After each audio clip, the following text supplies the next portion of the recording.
सभी, I hope सभी अच्छे होंगे। तो आज हम पढ़ने वाले उत्तल दर्पण का प्रयोग और अवतल दर्पण का प्रयोग। उत्तल दर्पण का प्रयोग कहाँ कहाँ किया जाता है और अवतल दर्पण का प्रयोग कहाँ कहाँ किया जाता है, आज हम ये जानेंगे। तो चलिए सबसे पहले जानते हैं कि उत्तल दर्पण का प्रयोग कहाँ कहाँ किया जाता है। तो उत्तल दर्पण का प्रयोग हम गाड़ियों के साइड मिरर में करते हैं और स्ट्रीट लाइट में करते हैं। क्यों करते हैं भाई? तो गाड़ियों का जो साइड मिरर होता है ना, वो उत्तल दर्पण का बना होता है और उत्तल दर्पण का जो दृष्टि परास होता है वो बहुत ज़्यादा होता है। मतलब क्या होता है, उसका दृष्टि परास क्या होता है, बहुत ज़्यादा होता है, जिसके कारण अगर पीछे से कोई गाड़ी आ रही है, कितनी जल्दी हमारे तक पहुंच जाएगी, किस साइड से आ रही है, वो चालक जो गाड़ी चलाने वाला होता है वो आसानी से देख लेता है और बहुत सावधानी पूर्वक गाड़ी चलाता है। इसलिए गाड़ियों के साइड मिरर में हम उत्तल दर्पण का प्रयोग करते हैं। और हम जानते हैं सेकेंड हमारा है कि स्ट्रीट लाइट में। तो स्ट्रीट लाइट का आप रंग रूप देखे ही होंगे, जो रोड साइड में लगा होता है स्ट्रीट लाइट, तो उसका रंग रूप क्या होता है, थोड़ा उभरा हुआ आकार का होता है। उभरा हुआ आकार का होता है ऐसे। तो उसमें अगर हम इलेक्ट्रिसिटी प्रोड्यूस करते हैं तो वो उसमें जो लाइट होता है वो बहुत दूर तक फैल जाता है। मैंने आपको पहले ही बताया कि उसका दृष्टि प्रकाश ज़्यादा होता है, इसलिए वो बहुत दूर तक फैलाता है और जो स्ट्रीट लाइट का जो प्रकाश है वो बहुत दूर तक जाता है। इसलिए हम स्ट्रीट लाइट में और गाड़ियों के साइड मिरर में उत्तल दर्पण का प्रयोग करते हैं। अब हम जानते हैं कि अवतल दर्पण का प्रयोग कहाँ कहाँ किया जाता है। तो अवतल दर्पण का प्रयोग हम हजामती दर्पण मतलब सैलून में जो मिरर होता है उसमें किया जाता है। अवतल दर्पण का प्रयोग हम दूरबीन में भी करते हैं, सोलर कुकर में भी करते हैं और गाड़ियों के हेडलाइट एवं टॉर्च में करते हैं। और कुछ रोग होता है उसकी जांच के लिए भी हम डॉक्टर सब अवतल दर्पण का प्रयोग करते हैं। तो चलिए जानते हैं कि हजामती दर्पण में अवतल दर्पण का प्रयोग क्यों किया जाता है।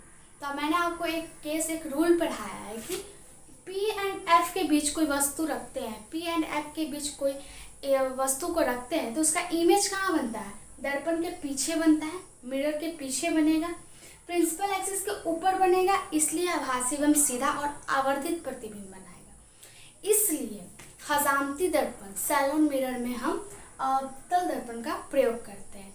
इसमें एग्जाम में आप इतना लिखिएगा तो आपको 3 मार्क्स आसानी से दे देंगे। अब हम जानते हैं कि अवतल दर्पण का उपयोग परावर्तित दूरबीन में किया जाता है।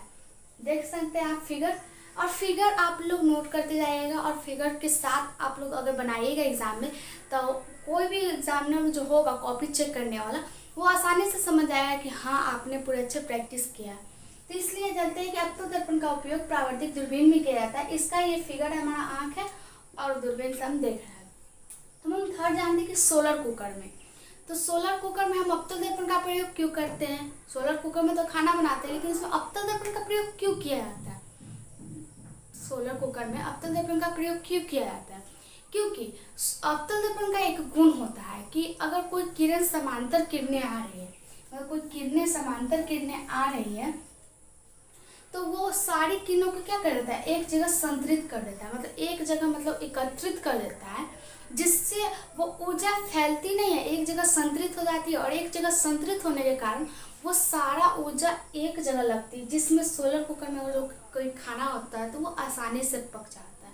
मतलब आप समझिए कि कोई गैस ही है, मतलब जैसे गैस है क्या ना, गैस आ रहा है और वो समांतर वे में आ रहा है क्या ना, पैरेलल वे में आ रहा है तो आ रहा है और एक जगह हमारा जमा हो गया और वहाँ से जब कुकर ये हमारा जमा हो गया, इसके ऊपर कोई बर्तन है तो एक ही जगह हम लगाएंगे एनर्जी, मतलब एक ही जगह गैस हमारा जाएगा तो खाना जल्दी पकेगा, फैलेगा तो खाना लेट से पकेगा, लेकिन अगर एक जगह रहेगा तो खाना जल्दी पकेगा ना।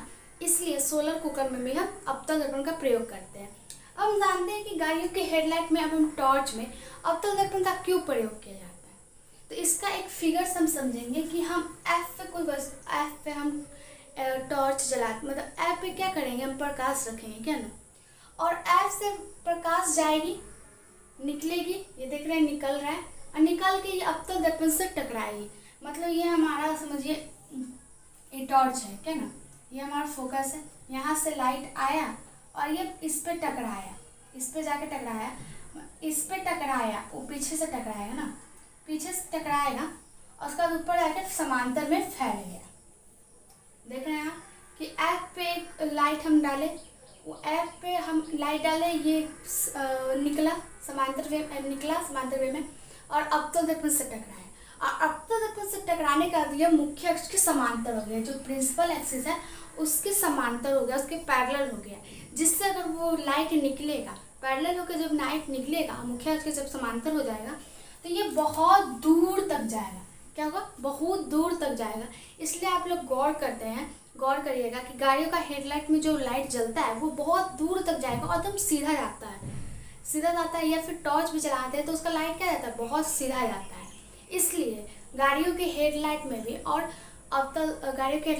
टॉर्च में अवतल दर्पण का प्रयोग किया जाता है। इसका मेन मोटो ये होता है कि हमारा लाइट क्या बहुत दूर तक जाए, इसलिए हम अवतल दर्पण का प्रयोग करते हैं। अब हमें रोगों की जांच के लिए, तो रोगों का जांच कौन सा रोग? तो डॉक्टर जो होते हैं, जो कान, नाक, गला या फिर दांतों का अंदर का जो मतलब जांच करते हैं, तो अब डॉक्टर जो लाइट लगाते हैं वो अवतल दर्पण का यूज करते हैं। तो आप लोग को समझ में आ गया होगा उत्तल दर्पण का प्रयोग कहाँ कहाँ किया जाता है और अवतल दर्पण का कहाँ कहाँ प्रयोग किया जाता है।